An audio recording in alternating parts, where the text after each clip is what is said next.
Good morning. Yeah, good morning to everybody.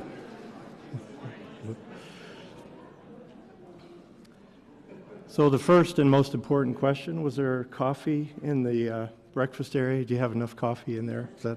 I was very insistent that there was plenty of coffee. I knew after last night's and yesterday's very full and rich day.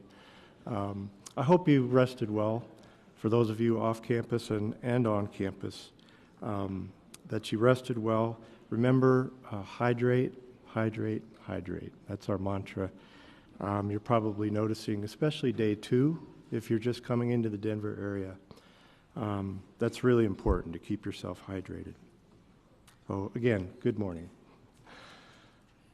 We'll just take a moment to I invite you to settle in and just ground yourself in this space, this sacred space,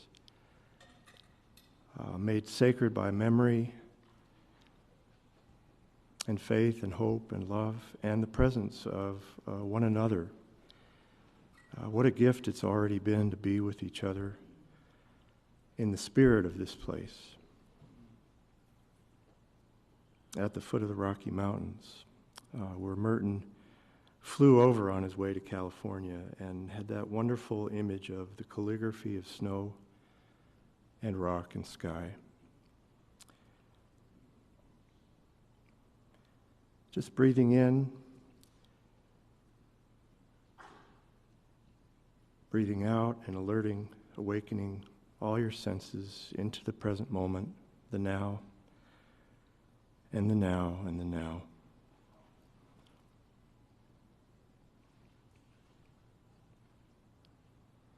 And perhaps a final breath of gratitude for whatever gifts you've been given, even the hard ones, even the more difficult gifts that have come to us in these last few days. Prayers for people that are not here, who may be ill, for our planet, for our country, for the state of our world. And ultimately a note of gratitude, just to be together in the spirit of this place. Amen. A couple of programmatic items. There was a pair of glasses left outside of Walker's Pub last night during our reception. Come and see me if you're missing your glasses. Also, a cell phone was left in the gallery, O'Sullivan Art Gallery. So if you're missing your cell phone, come and see me after the plenary. And, you can punch the code in and prove that it's yours. No, I have it over here, so no worries if you lost it. I think we found it for you. We're going to introduce a Daggy in just a moment, one of our Daggy scholars. Before we begin, we have a fantastic panel presentation this morning, including a short film and a message from a writer and filmmaker that we'll enjoy, and then we'll turn it over to our two panelists who Judy will moderate a discussion with after their presentations. Just a quick word, if I may, about today's Friday's program. It's different from yesterday, and I'm sure you've had time to look it over. Notice we have this general session and then concurrent sessions in the morning again over in Claver up until 11:45, and then lunch. And then another set of amazing concurrent sessions in Claver up until 3:15, including some workshops, right? It's a beautiful mix of guided prayer workshops, scholarship, as is so characteristic of our meetings. So good luck picking which one you want to attend. There is a town hall after a significant break at 3:15 to 3:45. In Claver 315, that's kind of the lecture hall over there in Claver. Judy will preside over that town hall. That's the inner workings of the society. If you're interested in the work we've done in the last 2 years under this board, the reports from the business committee, the accounting and all that stuff, very brief reports, but important just to get a sense of the work we're doing, our membership numbers, This board has been amazing. Our officers have been amazing these last 2 years.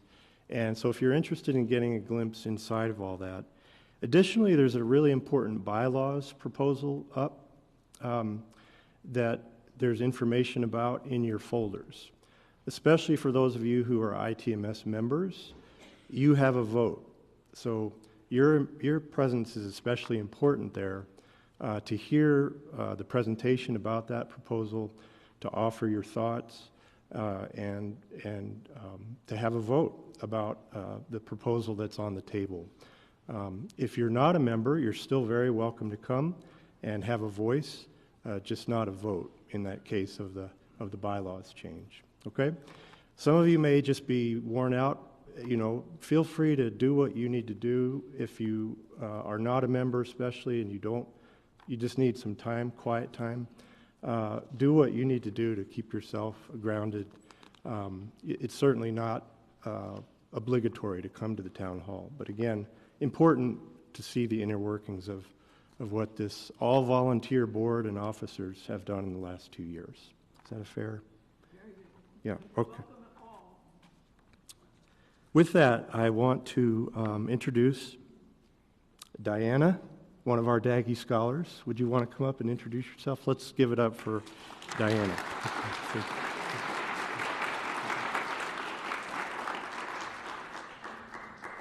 Hi, everybody. I'm Diana Hajiani, and I first want to say just thank you so much to everybody here. I think I speak for everybody to say that yesterday was so wonderful, and I was met with such a profound welcome from every single person, whether it was through a smile or a conversation.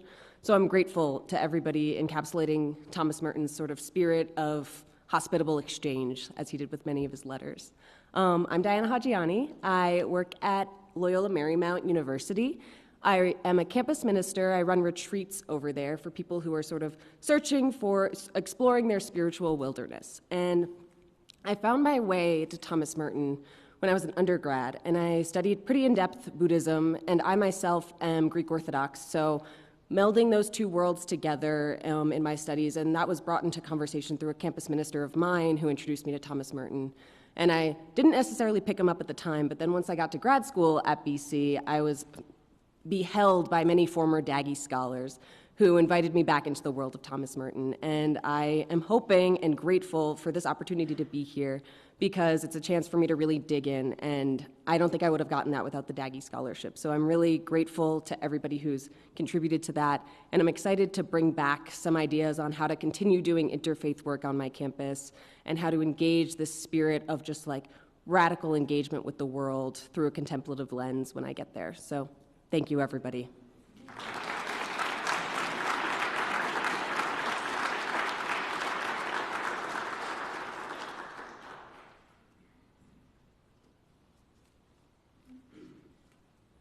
You know, it's so inspiring to hear from the Daggy scholars, and I just want to remind you that in your packets there is a lovely little folder in which you can contribute, you know, even a small amount to helping us to fund the Daggy scholars. They come for free to the conference, and it really is a way of keeping Thomas Merton's legacy alive, to encourage young people who, like the young lady you just heard from, and the gentleman yesterday, I think was it Liam yesterday or Adam yesterday.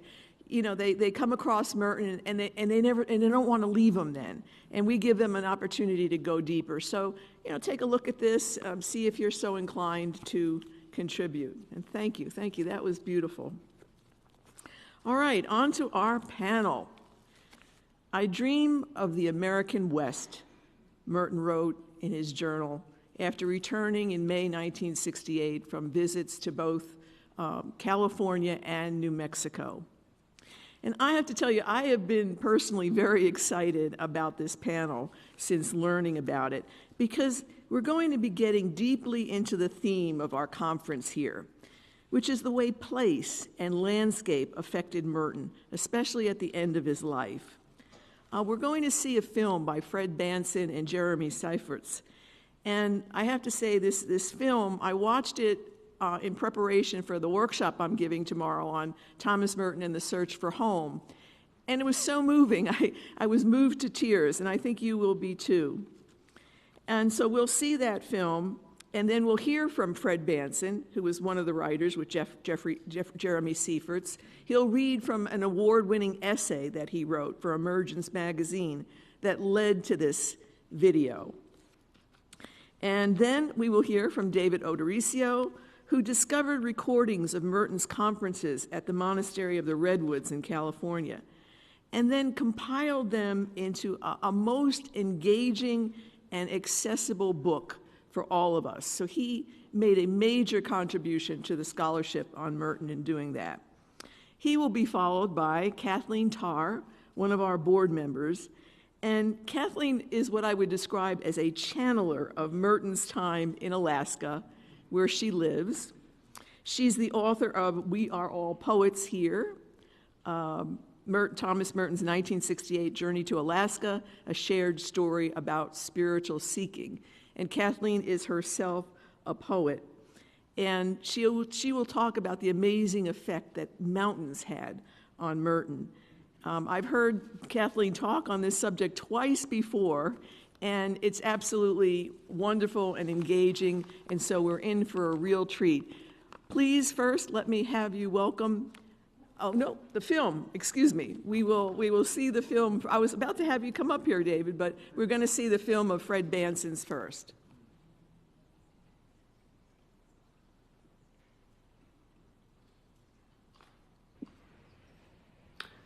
Greetings, friends of Merton. I'm sitting here as the light fades here in northern New Mexico. I'm not far from Christ in the Desert Monastery, where Merton spent some time and where I spent some time as well. In May of 1968, as many of you know, Merton made a trip out west, spending about 2 weeks traveling to Christ in the Desert Monastery and the Redwoods Abbey in Northern California and City Lights Books in San Francisco. And he wrote about that in his journal, Woodshore Desert. And when I read that journal, I was really struck by the journal, but I was also, as a journalist, thinking, I wonder if anyone has ever recreated that journey and followed his itinerary. He lays out a beautiful itinerary and sort of gives you a map of his trip. And it occurred to me it would be really fun to try to recreate that trip and maybe even meet some of the people he met. And so I did. I pitched the story to Emergence magazine and brought a good friend of mine, Jeremy Siefert, along, a filmmaker whose film you just saw. He cast me as the Merton figure. I'm actually wearing the denim shirt I wore in the film. And I got to read some of Merton's quotes for the film as well. And so 50 years after his journey, Jeremy and I traveled to visit some of the places he did. And we went in May of 2018. And I wrote a long essay about that, and it was published in Emergence magazine. It's called On the Road with Thomas Merton. And it was later anthologized in Best American Travel Writing. And I want to read a short section of that, which speaks to some of the preoccupations of my own, what I call the geographical cure, and also a reflection on the power of influence, both literary and spiritual influence. Merton's been both of those for me as a writer and as a contemplative. So I stayed in the very room that Merton stayed in at Redwoods and met Sister Godelieve and Sister Veronique and many of the other sisters there. And so this short section takes place as I'm sitting there in Merton's room one evening. Unable to sleep, I sit at what I think of as Merton's desk, a stack of his books in front of me, and reflect on why I've come. As I confront the lingering feelings of exile and loneliness from my childhood, I find myself pining after what I call the geographical cure. Much more than simply an urge to travel, the geographical cure is the belief that whatever problems I'm facing at the moment will magically disappear if only I change zip codes for a day, a month, a lifetime. My awareness that the geographical cure is not a cure, but an escapist fantasy makes it no less powerful an influence on my daily life. So many of us are looking for escape routes these days, from depressing news cycles, from yet another school shooting, from climate change. Most days, though, my escapist fantasies are avoidance strategies for those mundane responsibilities of adult life. Still, I wonder, in our imaginative flights from reality, is there some original impulse that is worthy and true? Can we redeem the desire to run from and turn it into a desire to run toward? If so, toward what? I pick up my copy of Merton's essay, From Pilgrimage to Crusade, and read the opening paragraph. Man instinctively regards himself as a wanderer and wayfarer, and it is second nature for him to go on pilgrimage in search of a privileged and holy place, a center and source of indefectible life.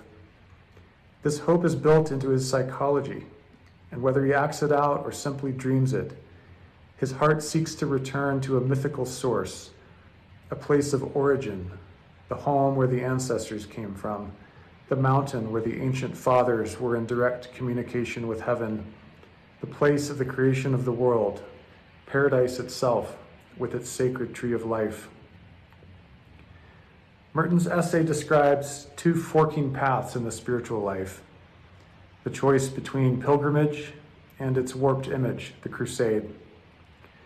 But on another level, we can see Merton working out his own restlessness, his own desire for pilgrimage, why he felt unsettled at Gethsemane Abbey, why he needed to go in search of his own center and source of indefectible life. Did he really need to leave the monastery to find that center? Or was he too a victim of the geographical cure? Who were his models to help him discern the difference?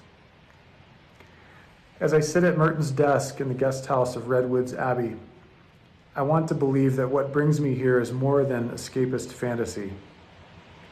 I find hope in Merton's search, for it means that even a man who spent nearly 3 decades chipping away at his ego through prayer and stillness and contemplation was still a restless wanderer. Our yearning for paradise and its sacred tree of life may be part of our glorious human inheritance, but to help that yearning find shape and substance in our daily lives, we need guides. Merton consciously sought out his own guides, most of whom had been dead for hundreds of years. There are people one meets in books or in life whom one does not merely observe, meet, or know, Merton wrote in Conjectures of a Guilty Bystander. A deep resonance of one's entire being is immediately set up with the entire being of the other. Heart speaks to heart in the wholeness of the language of music. True friendship is a kind of singing. The early music that moved him most he found in Blake, Meister Eckhart, Ruysbrook, Kumaraswamy, Dante, and he followed that melody line as it led him later to Sufism, Taoism, Zen, the Bhagavad Gita. But in the months leading up to his Western journey of May 1968, the strongest singing came from the 17th century Japanese poet Matsuo Basho. 6 months before Merton would depart for California, he read The Narrow Road to the Deep North, a series of travel sketches describing the pilgrimage Basho undertook later in his life, a journey on foot over hundreds of miles. Opening himself to the elements, the aging poet carried little more than a hat, staff, and satchel. Upon reading Basho's travel sketches, Merton wrote in his journal that he was completely shattered by them. One of the most beautiful books I've ever read in my life, he wrote. Seldom have I found a book to which I responded so totally. When I came across this line in Merton's journals, I felt as though I'd found the interpretive key to his journey. I immediately reread Basho, hoping to find clues as to what Merton found so moving. Days and months are travelers of eternity, Basho wrote, like those who spend their lives traveling. He'd been tempted for a long time by the cloud-moving wind, filled with a strong desire to wander. Basho is a connoisseur of simple pleasures, found on a mountain pass or in one of the hermitages he encounters, or on the beach at Suma. The scene excelled in loneliness and isolation at that season, he wrote. Basho walked north with no purpose other than his own unfulfilled longings, to see the full moon rise over the mountains of the Kashima Shrine, to see the pine tree of Aneha and the bridge of Ode, or to inhabit a scene like the one he describes in this haiku. Tell me the loneliness of this deserted mountain, the aged farmer digging wild potatoes. Tell me the loneliness of this deserted mountain, the aged farmer digging wild potatoes. I believe that what most drew Merton's affection, more than any individual passage in Basho, was the man himself. This aging poet who walked hundreds of miles through his native Japan in an act of self-abandonment. Like Merton, Basho was a famous writer who late in life had wearied of his fame and who, after a lifetime of giving his words to others, needed to place himself before the unsayable.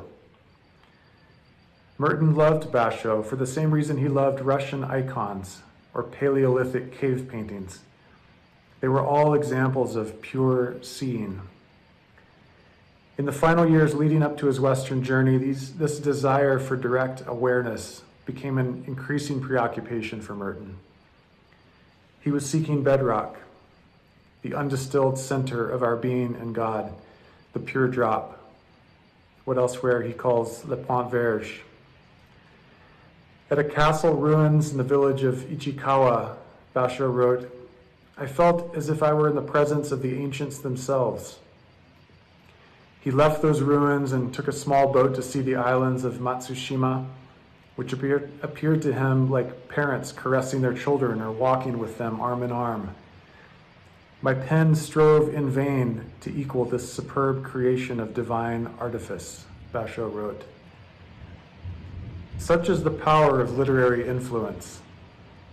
For much of our lives, the world spins past at too great a speed for us to notice, but sometimes we find a thread, we trace it back.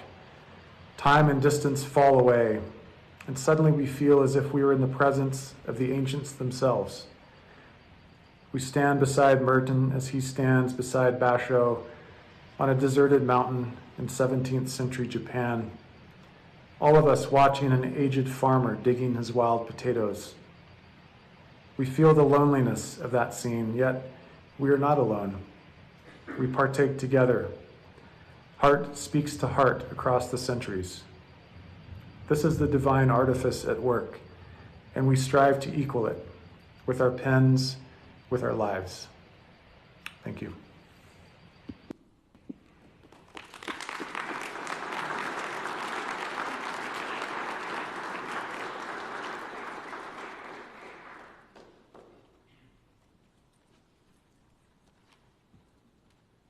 I think that deserves a few minutes of silence just to reflect on the beautiful images, the beautiful words, Fred's lovely essay, and then I'll call David Odorisio up.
I'm going to ask David to come up now and ask all of you to please mute cell phones. Please have them on on silence. Thank you.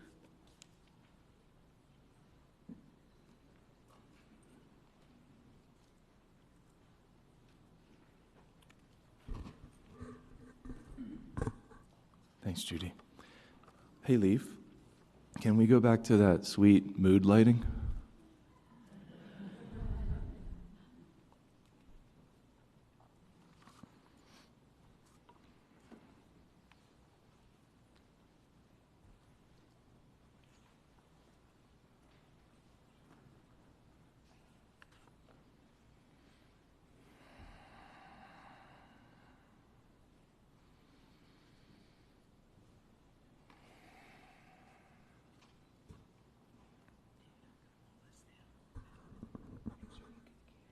Good? Okay. Folks hear me okay? A little bit louder. Okay. Thanks, Leaf. Good morning, beautiful people. May the peace of the hidden God, who is beyond name and beyond knowing, be with us all.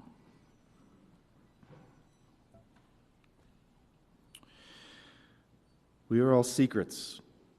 But now, where there are suggested gaps, one can divine rocks and snow. Be a mountain diviner.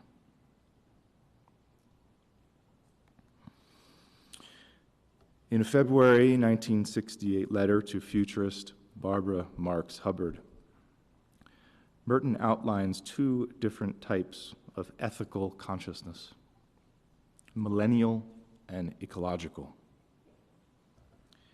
To Merton, millennial consciousness is eschatological in outlook, always already anticipating the coming of the kingdom or the withering away of the state.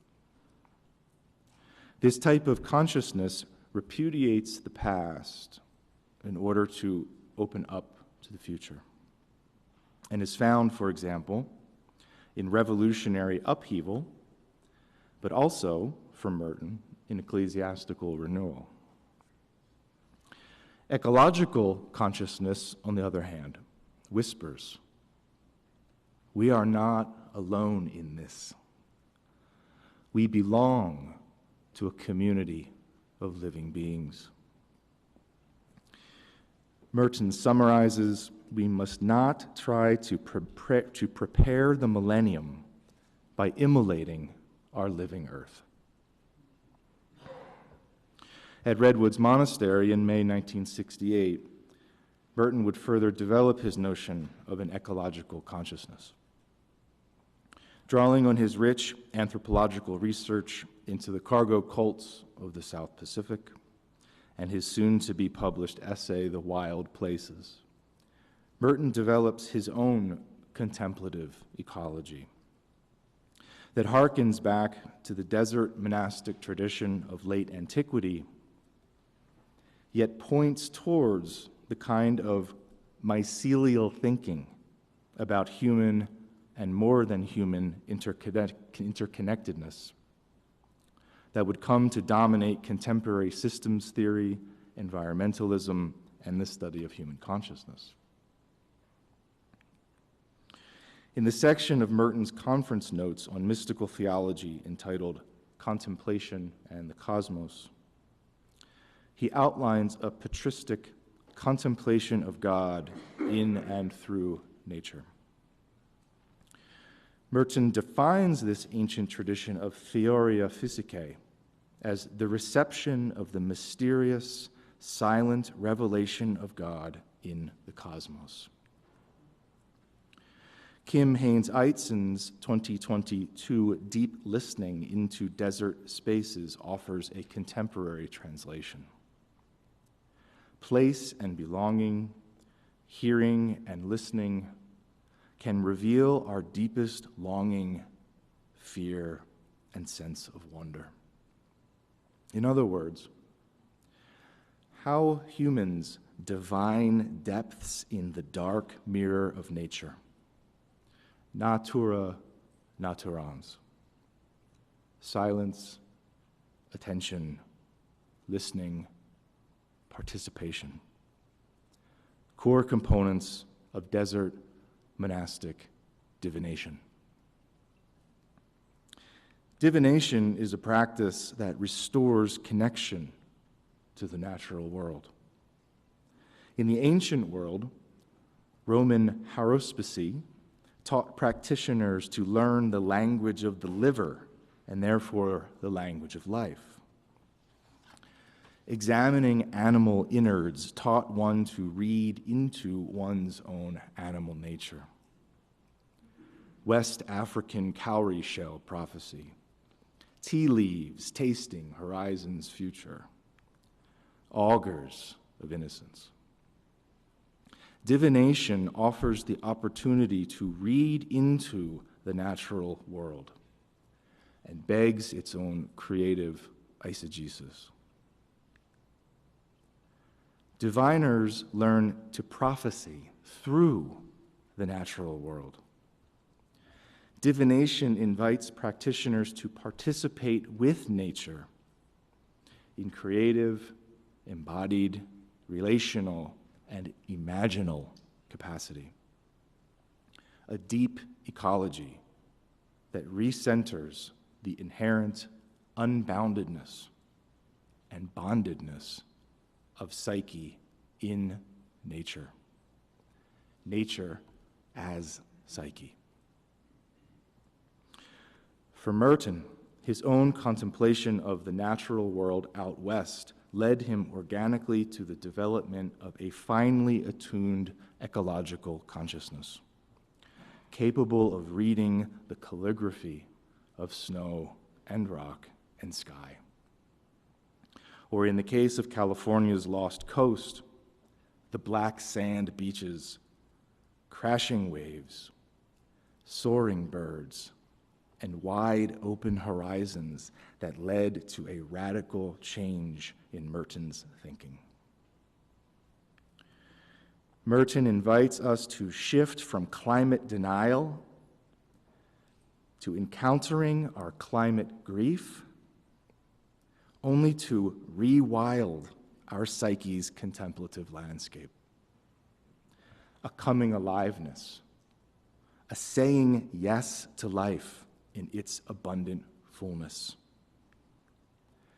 Even in the midst of catastrophic exhaustion and paralysis in the face of yet another unprecedented, unnatural disaster.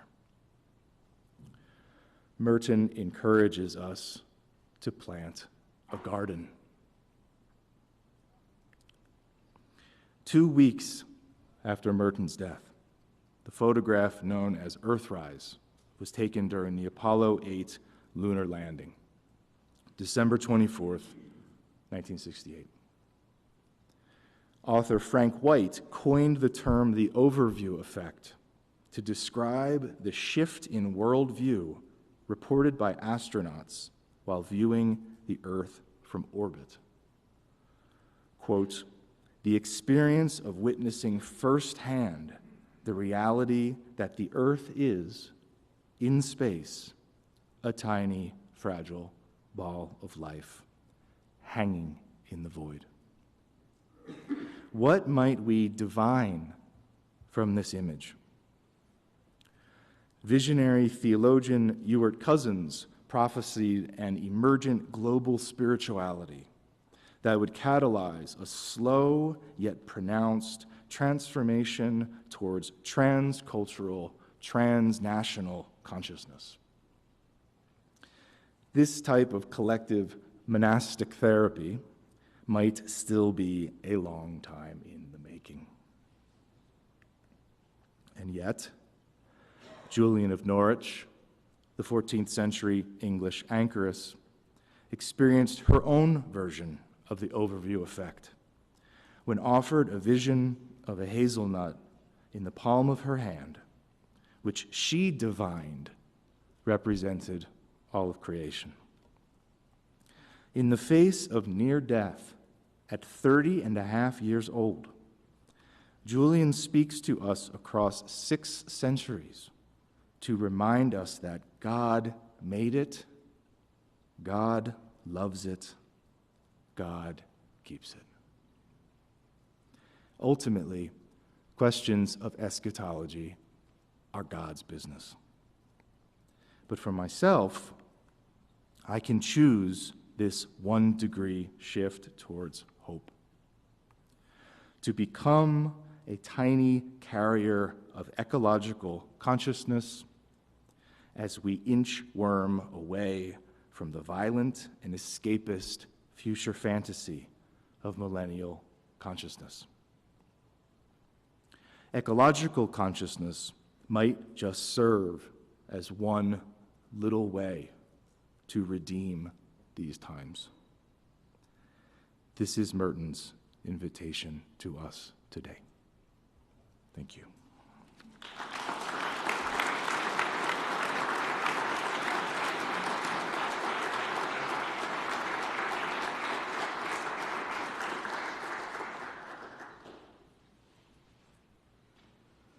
Good morning, everybody.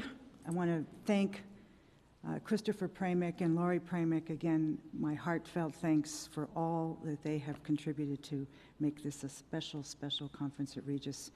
And it's great to see all of you. Need a little bit more volume. Okay, might need some more light too, but we'll see. So you're probably wondering what a wayward Alaskan is doing on a panel about the American West. After all, doesn't the American West end somewhere on the coastline of California? No, it doesn't. We don't have any sagebrush, we don't have any scorpions, no cattle ranches, anything like that. But in fact, geographically speaking, Alaska is very much the American West. And if you think about it, in the Aleutian Islands, for example, Attu Island is 1,100 miles west of Anchorage, you see. So we also have a bit of Wild West trivia. Wyatt Earp came to Nome with his wife, Josephine, and we've had some gold rushes of our own. And Spanish explorers came up the coast of Alaska, namely Malaspina. So however it happened, Merton not only got the call to go east, but he heard the call to go west as well. So he actually went west before he went east. This talk is going to take a departure from other talks I've given Judy. So I'm not going to just focus on his 1968 journey to Alaska. I'm going to make it more regional to the desert Southwest and Alaska. And I hope you don't mind. I'm going to share 2 personal stories at the end of the talk. And I might have to zoom through this pretty quickly. I am most fascinated by the year of 1968 in American history. And I don't think that we're ever going to run out of things to say about the watershed year of 1968. So in 1968, we were all very uptight, weren't we? It was either the year from hell, or it was the year of the poet, and it was also the year of violence, chaos, destruction, but it was also the year of Elvis Presley's comeback concert. Lots of good things were going on, but I was thinking about something that fellow Merton scholar Gray Matthews said in describing these paradoxical times. When we're trying to steady ourselves, we're trying to be good listeners and have that attentive presence, but we have what he calls contemplative mayhem, and that's what we have now.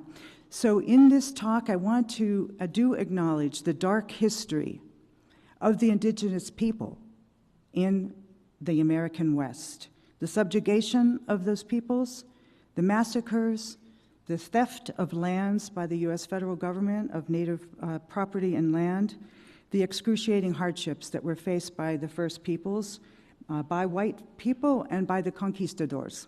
So let's acknowledge that. But we're not here to talk about the dark history. We're here to talk about the spirit of place.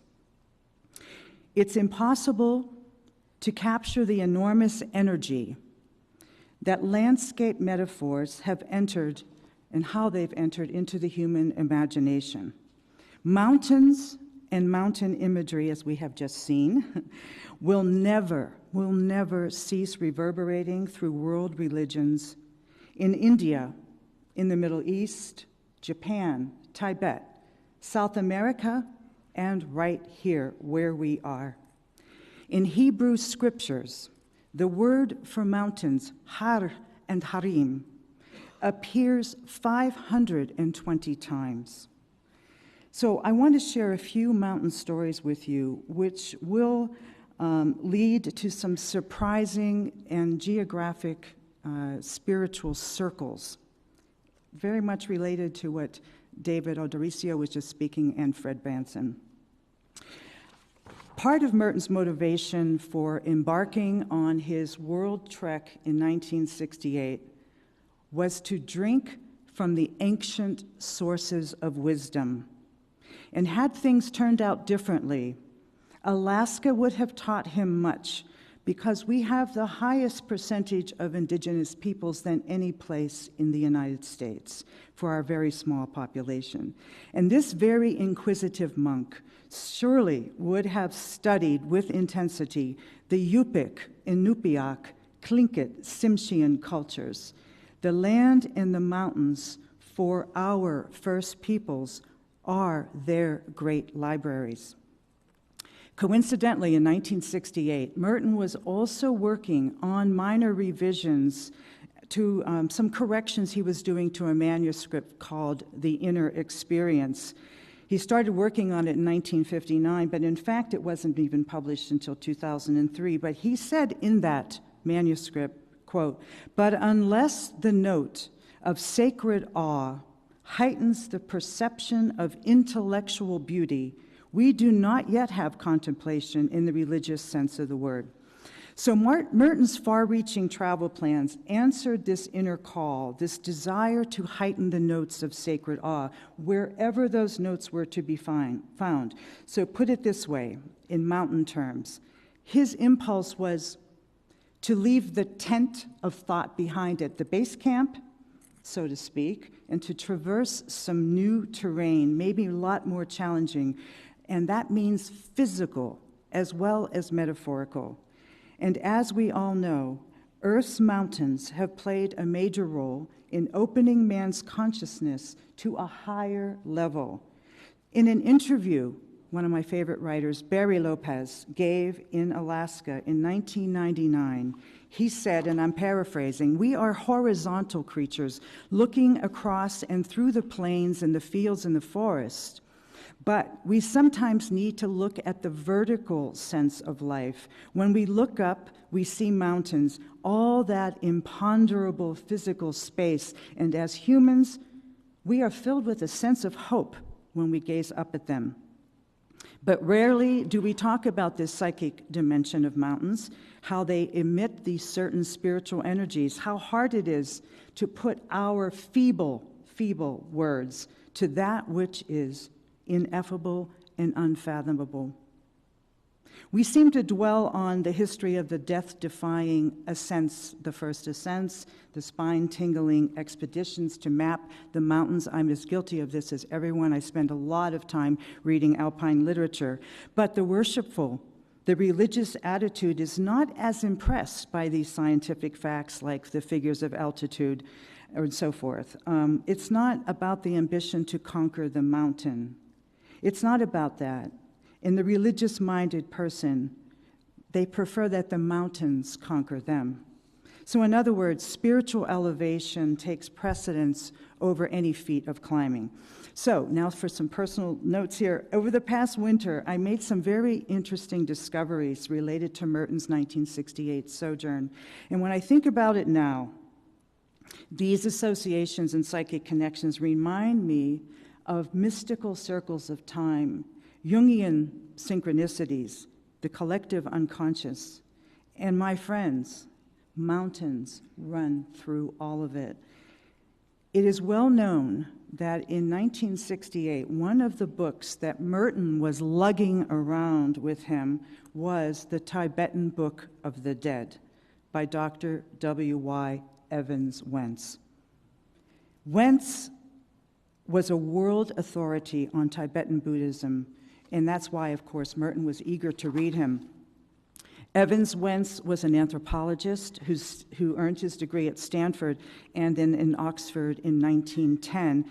And he started his ethnographic fieldwork and psychic research on Celtic cultures, which was one of Merton's big interests. This scholar later moved to India. He lived in an ashram, and after spending 5 years traveling through Ceylon, India, and Tibet, starting in 1917, he became this world authority on Tibetan Buddhism. He worked with Tibetan gurus to help translate that book, that ancient treatise of the Tibetan Book of the Dead, in 1927, and on and on. So after World War II broke out, however, this eminent scholar returned to America, and he lived on the border of Baja California and Mexico, some 25 miles southeast of San Diego, where his family owned a 5,000-acre ranch. Eventually, he inherited this ranch, and he continued his work on sacred mountains in world cultures. And he explored, and these are his words, in depth, the red man, and the red man's notion of the, quote, shining beings. He grew very interested in Aboriginal peoples from the Americas, and then to the tribes closer to home, near here, the Yumas, Navajos, Pueblos, and others. In his last book that he worked on, he died, by the way, in 1965. That last book of Wentz's was not published until 1981, and it's called Kuchama and Sacred Mountains. But bear with me for one moment. I want to flash back to 1947. In New Mexico, there was a writer named Frank Waters who was living in the mountains above Taos. Frank Waters began a correspondence with Dr. Wentz, and they became very good friends. They shared a lot of interests about Native American cultures. Waters had lived among the Hopis in northern Arizona, and he had done a lot of research on them. In fact, Frank Waters, this man in Taos, ended up writing the introduction to Kuchama and Sacred Mountains.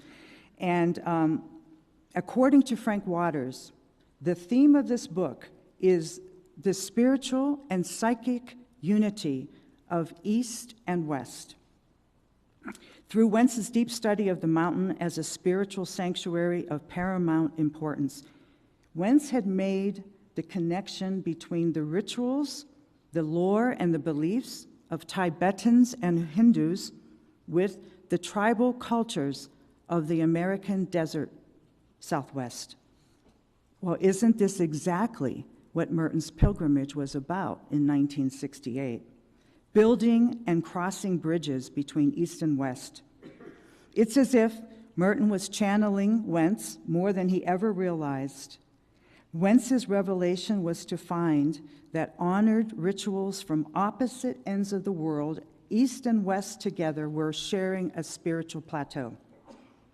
Wentz dedicated his book about Kuchama to the children of the great mystery throughout all the Americas, who are nurtured by Father, Son, and Mother Earth, and who are taught by the shining beings. Kuchama translates to exalted high place. It's also known as Mount Tecate. It stands less than 4,000 feet, so that by Alaska definition is a hill. In the extreme southwest part of California, 25 miles from the Pacific Ocean, mostly in San Diego County, this peak was once thought, eons ago, to be in the middle of a great sea, but it was revered by the Yumas as a holy mountain, a special place of initiation for red men. A few reflections that Wentz made. Knowledge is not a thing to be learned, the Mojave declare, but it is acquired by each man according to your dreams. What a college or university is to the youth of today, the exalted high place and many other holy mountains and places of initiation throughout the Americas were to the youth of the red man, so to speak. The tribal people known as the Yuma, they're, by the way, related to the Aztecs, underwent rituals and rites to establish a connection with the unconscious. Dreaming was thought to bring one closer to the divine, All real knowledge lies hidden in man. I'm going to shorten this to keep moving here. I'll cut this down. Wentz also made a critical statement that the Caucasian cultures desire comfort, softness, and are physically impotent. That's not so good, but that's what he said. Mountains rising on high and merging into invisible depths of space come to be looked upon as being abodes of heavenly beings, the repositories of wisdom and the founts of spiritual illumination. So I come from Alaska, so for me, high mountains and mountains in general are awe-inspiring and induce in us this sense of solitude and stillness.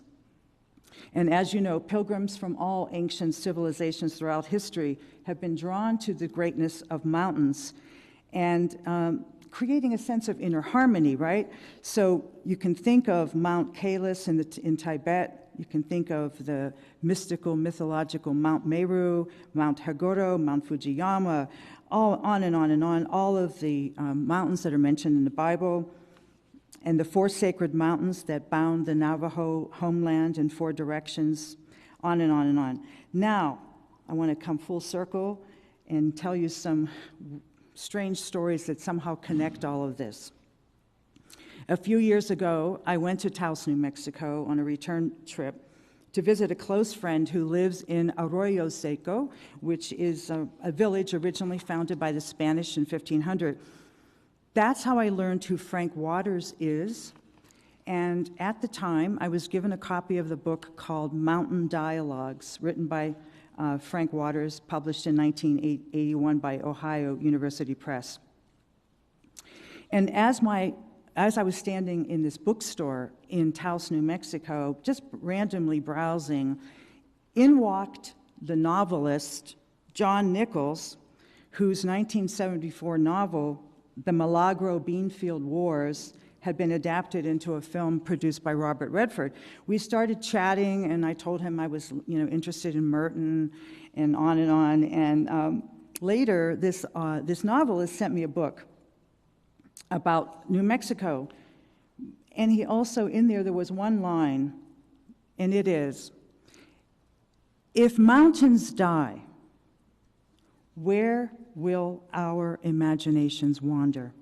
And that question stuck with me for a very, very long time. That happened in 2016 while I was working on the manuscript from my book, Retracing Merton's Steps in Alaska, on and on. Before we ever moved to the editing stage, I insisted to my publisher, who is Jewish Latina on her way to Cuba, I'm not making this up, that we could please have a mountain. I had to have the picture of Mount St. Elias on the cover of my book, which is the 3rd highest mountain in the United States and Canada. Anyway, there's a picture of it Chris showed. That diaphanous all-white pyramid dominates Yakutat's horizon, and that's where I lived, in the Indian village. No roads in or out, near the glaciers. I lived there off and on for 4 years. So I carried this dog-eared copy of the Alaska Journal that Merton kept and was published posthumously. I carried it around with me for 10 years. And Merton, in his Alaska Journal, he mentions mountains 72 times. So I've been on this mountain path with Merton for a very, very long time now. And of course, his reflections on Kanchenjunga in the Himalayas and all of this has just been with me. So we're now talking about the spirit of place. The spirit of place, as Basho knew back then, is not something just in your mind. You have to have that physical connection to lose your ego and get out there in the wilderness and walk around and actually be in nature. And you know that famous quote from Merton, "How weary I am of being a writer, how necessary it is for monks to work in the fields, in the rain, in the sun, in the mud, in the clay, in the wind. These are our spiritual directors and novice masters. They form our contemplation. They instill us with virtue. They make us stable as the land we live on, and you do not get that from a typewriter." So by the time Merton arrived in the American West from pastoral Nelson County, he was interested less and less in publishing his writings and more interested in other ways of knowing, in having direct, unfiltered, unmediated experiences. Barry Lopez, again, said, "It is not scenery that is interesting, it is landscape, because landscape raises questions. In landscape, there is movement. In landscape, there is human history." So I want to return now to the last frontier of the U.S., and by that I mean Alaska, not Greenland. In describing the last year of Merton's life, and I have said this and written this before, I believe that Merton took another vow, a secret vow, a more hidden vow, I like to call the vow of wonder.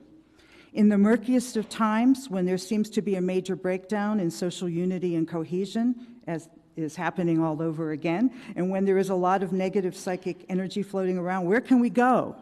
What place triggers our vow of wonder? And it's not always gleaming, beautiful sunshine on the mountaintops, is it? The vow of wonder can come in the deepest, darkest places and times when we're broken. One more quick story of synchronicity, and I'll wrap this up. I have to shift gears again. It's a little bit disjointed. I want to take you to Cordova, Alaska.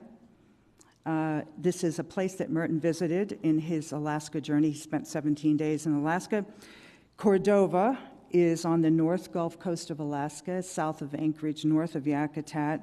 I was there this past fall for the annual conference of the Alaska Historical Society. You know, the Anchorage Archbishop and diocese was newly formed when Merton came. Cordova was the place that they thought would be the best place for Merton to be his future hermit in Alaska had things turned out differently. So they had already found a place in Cordova, and I went there because I also wanted to photograph Eyak Lake myself. I have a picture of it in my book, but somebody else took the photo. So I went there. There's only about 2,500 people in Cordova. And again, like Yakutat and like Juneau, there are no roads connecting it to anywhere else. So I was there, and you know, it's a beautiful place, a beautiful seaside village. Like it looks like a little Swiss village, actually. And it would have appealed to Merton because it has a lot of mountains and a lot of sea. It's right there on the sea. It was perfect in many ways. It would have been very quiet for him.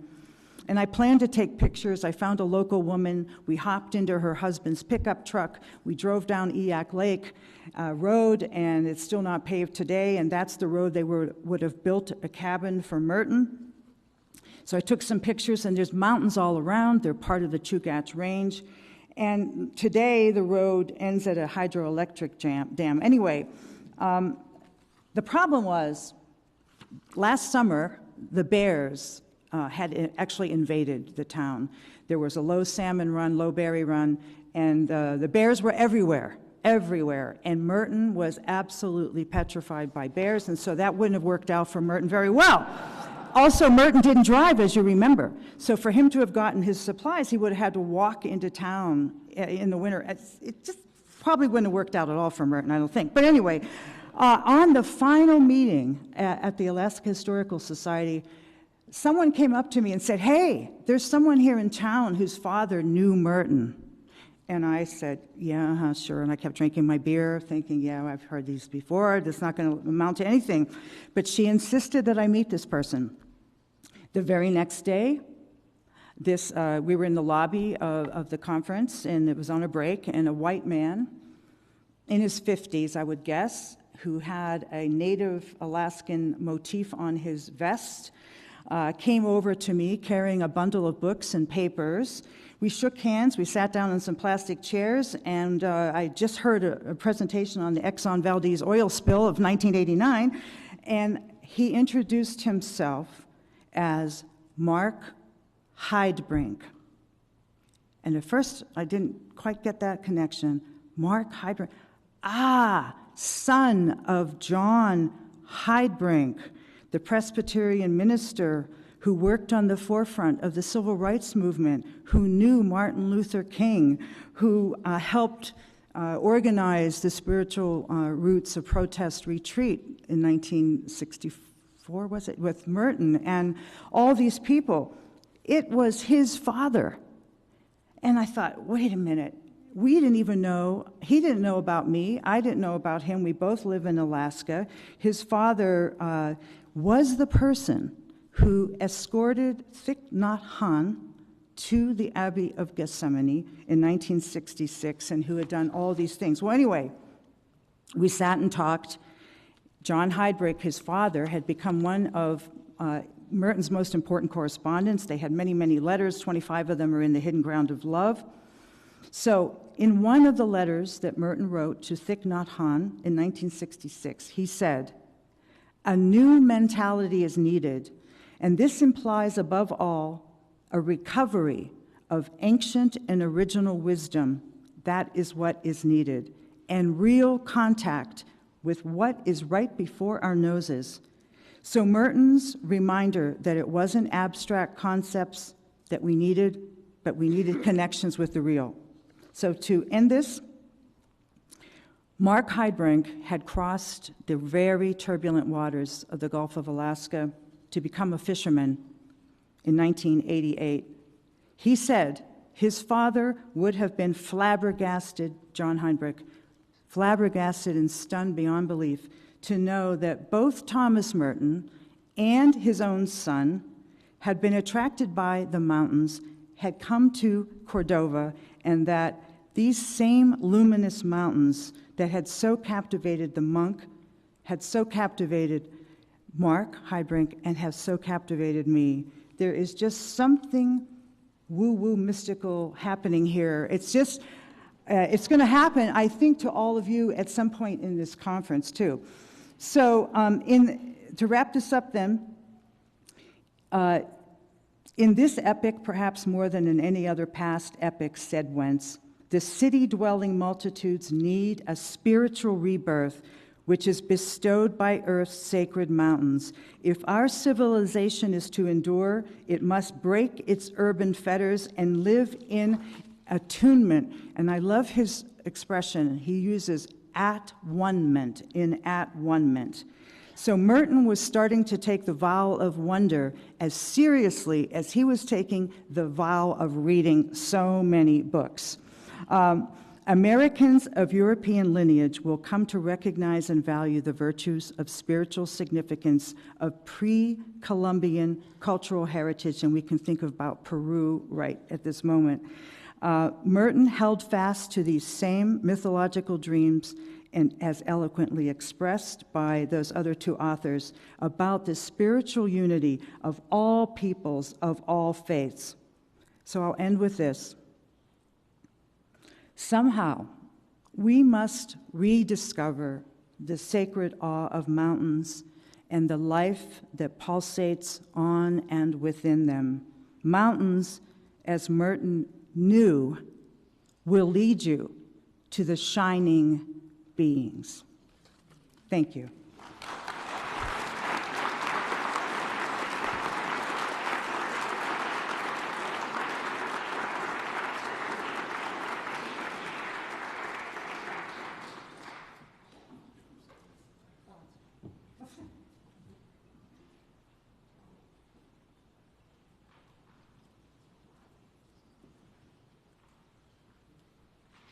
Okay, we'll turn these on. Yeah. So we have about 15 minutes for questions, comments. It was just so much, so rich.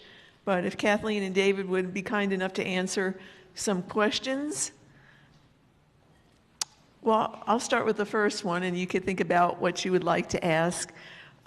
This whole notion of journey, pilgrimage, taking the vow of wonder, just permeated Fred's film, what you said, Kathleen, what you mentioned, David, about our planet.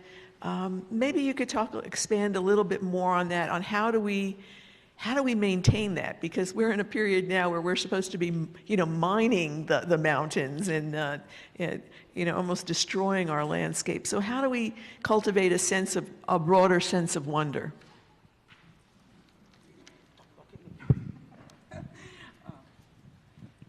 I think, is this on? Yes, I think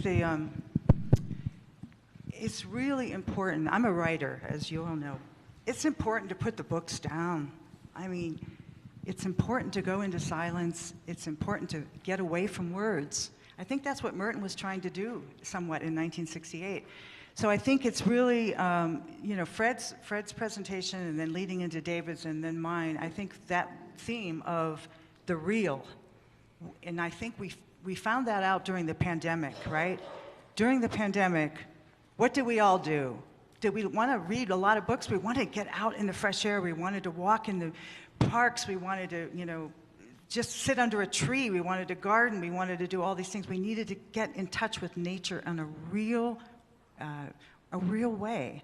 And I think Merton, it's interesting to see his transformation, right? I mean, he was looking at frogs, and he was trying to name the birds, and he was really becoming a natureholic, And when Alaska, of course, was left out of the narrative, as I was very upset about this when I first learned about Merton, left out of the narrative. But really, Alaska also inspired him. When he saw that landscape up there, that also, I think, added to this inner change in Merton. You cannot look at Mount St. Elias, 18,008 feet, or Denali, 20,310, and not be in awe, and not, you lose your ego immediately, right? Because you're absolutely nothing when you're standing near these places. So I think that's what we have to do, is we have to just stay connected to nature in a real way. Oh, sorry, you don't need that. Thanks.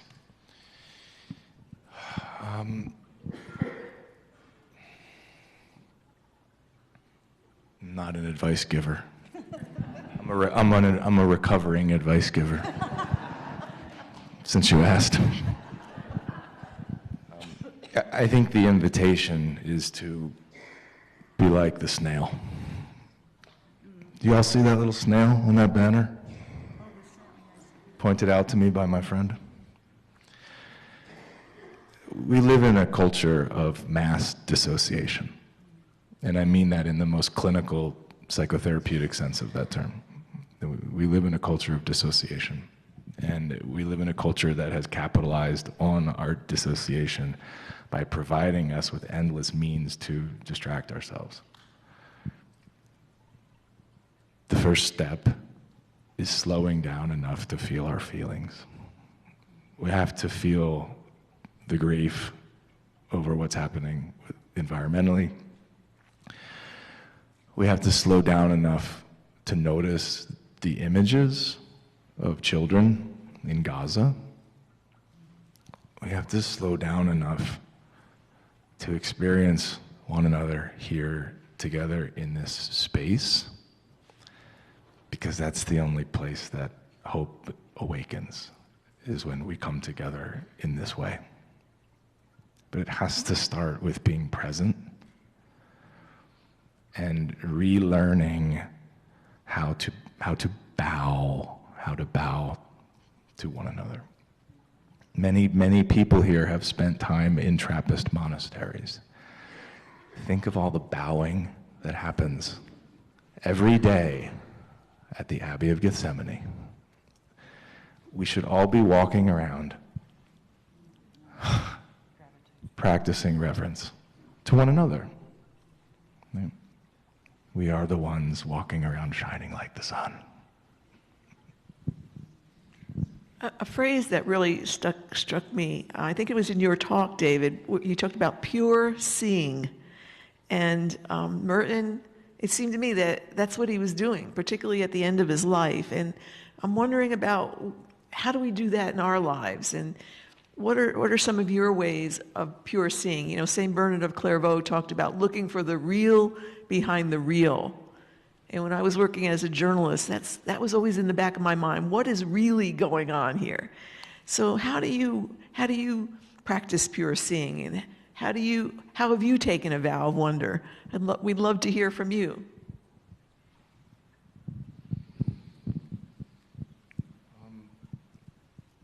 We could bring the mic around if anybody'd like to join in. Yeah. Can I just respond real quick? There's a book that many of you probably are familiar with by Adam Bucko. Adam Bucko is an Episcopal priest who's done a lot with homeless ministry. And the title of his book is Let Your Heartbreak Be Your Guide. Let your heartbreak be your guide. And for me, that's the mode of direct seeing, is because we have to be open enough, again, to actually feel what's happening around us, right? Judy, can I recommend a book? I want to acknowledge this person's work. I've never met him, and I don't believe he's ever spoken at the Society. Belden C. Lane, theology professor in St. Louis. His book is The Solace of Fierce Landscapes. This book is truly amazing. Monica Weiss was the person who first told me about this book, and Judith has mentioned him. And what he does is he leaves his family and he takes backpacking trips, right? And he goes to some pretty, hairy places and camps out under the stars, and, you put yourself in the elements. And I think one of the problems in our culture is people don't get out in the elements. We're talking to Judy this morning. If you're going to come to Alaska, don't moan about weather. Just get weather. Weather is elemental. It enlivens you. It makes you feel things. You'll be out in the wind and the snow and the rain, and just get over weather, right? Just get over it. So I think that's part of it, is that's that pure seeing. You have to allow yourself in solitude and silence to sit there and hear the soundscape and listen to the soundscape. Somebody had a comment back there. I'm going to bring the mic around to anybody who'd like to comment. Thank you. I'm from Chicago, where it's 0 degrees sea level. Our hills are about 3 inches high, compared to 4,000 feet. And many of you have heard my husband's and I's story. We left Chicago 2 weeks ago, and we have been to 9 national parks since that time. So I have seen more mountains in the last 2 weeks than in my entire 68 years. And I will never see as many again. But I just wanted to offer this in terms of my the way I get in touch with nature, and I see different heights and textures and contrasts, and I see life and death, is in my little garden in my backyard that I just started tending in 2019 with vigor. So even if you live at 0 degrees sea level, you can be in awe. I guess I'll offer that. That's great. I'm a gardener too, so I totally understand that. Thank you. This is another recommendation, actually kind of a contemporary of Merton's, Rachel Carson. Most of us, and when I teach her, she wrote Silent Spring, which almost single-handedly ended the use of DET and the founding of the EPA. She also wrote a lovely book called A Sense of Wonder, and it was started out in a little magazine article. Parents wanted to know how to teach their children how to care for nature. It's just a lovely book of her walking in the North Maine woods with her kind of nephew that she had taken care of. So, but for me, that also, the combination of that kind of deep seeing, but also, the kind of knowledge that she had as a scientist and her ability to fight. I mean, the reviews of that book, oh, this is hysterical women's science. And, so I think also that kind of, willingness to actually get into the debates as she did. You have time for one more? Yeah? Oh, hi there, yeah. Well, I had something I guess I'll address it to you, Judy.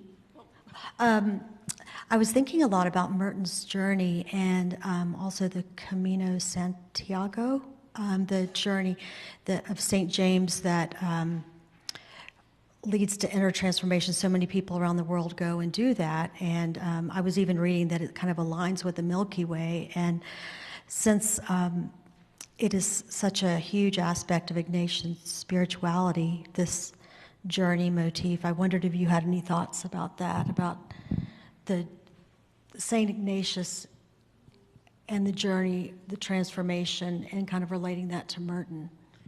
Well, I don't have a great answer, but something that's come to me in listening to Kathleen and David today and Fred as well is that, our journey is both interior and exterior.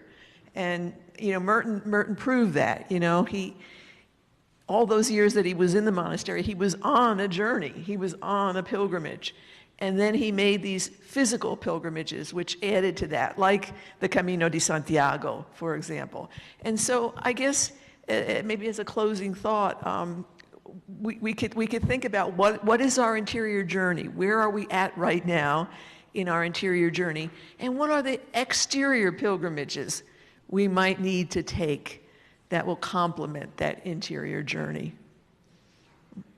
So with that, we are officially on our break time, and we want to thank Kathleen and David and Fred before